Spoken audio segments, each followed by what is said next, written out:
Your alarm goes off, and the first thing you say is, "Ugh, why do I do this to myself?"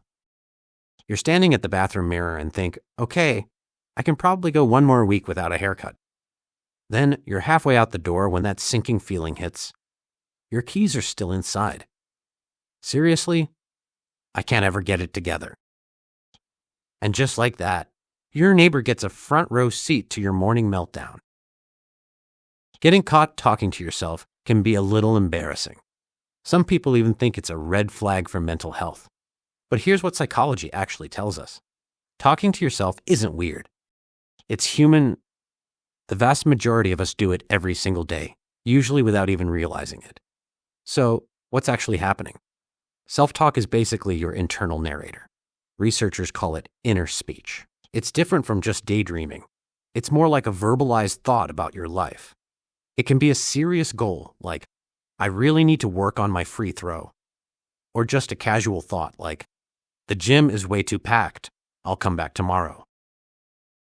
For adults, self-talk is mostly silent, a private mental conversation. But that wasn't always the case.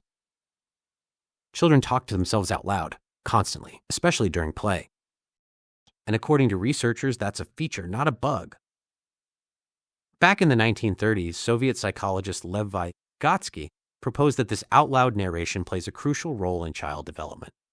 By echoing conversations they've had with parents and caregivers, kids learn to manage their own behavior and emotions, essentially coaching themselves through the world. As we get older, that external chatter turns inward, becoming the quiet inner dialogue most of us know well. This internal voice helps us plan ahead, problem solve in real time, and push through challenges during the day. But studying self-talk is tricky. It's spontaneous, often unconscious, and hard to observe from the outside. That's why researchers are still working through some big questions. Why do some people self-talk far more than others? Which parts of the brain light up during self-talk? And how is that different from talking to someone else?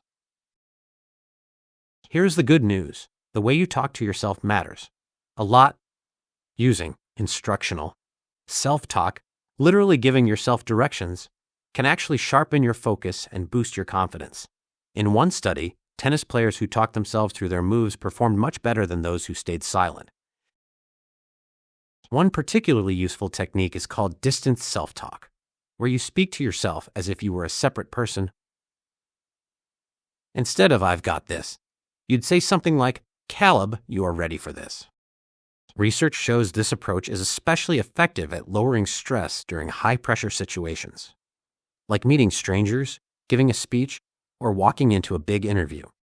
But the same way positive self-talk can lift you up, negative self-talk can quietly tear you down.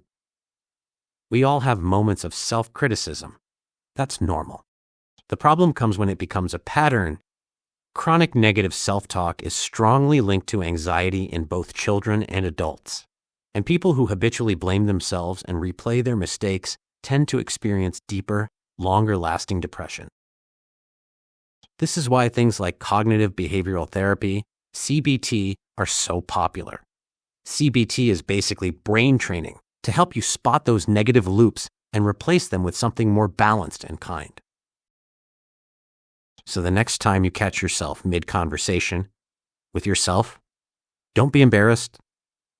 Just make sure you're being a good conversation partner. That inner voice isn't going anywhere. You might as well make it one worth listening to.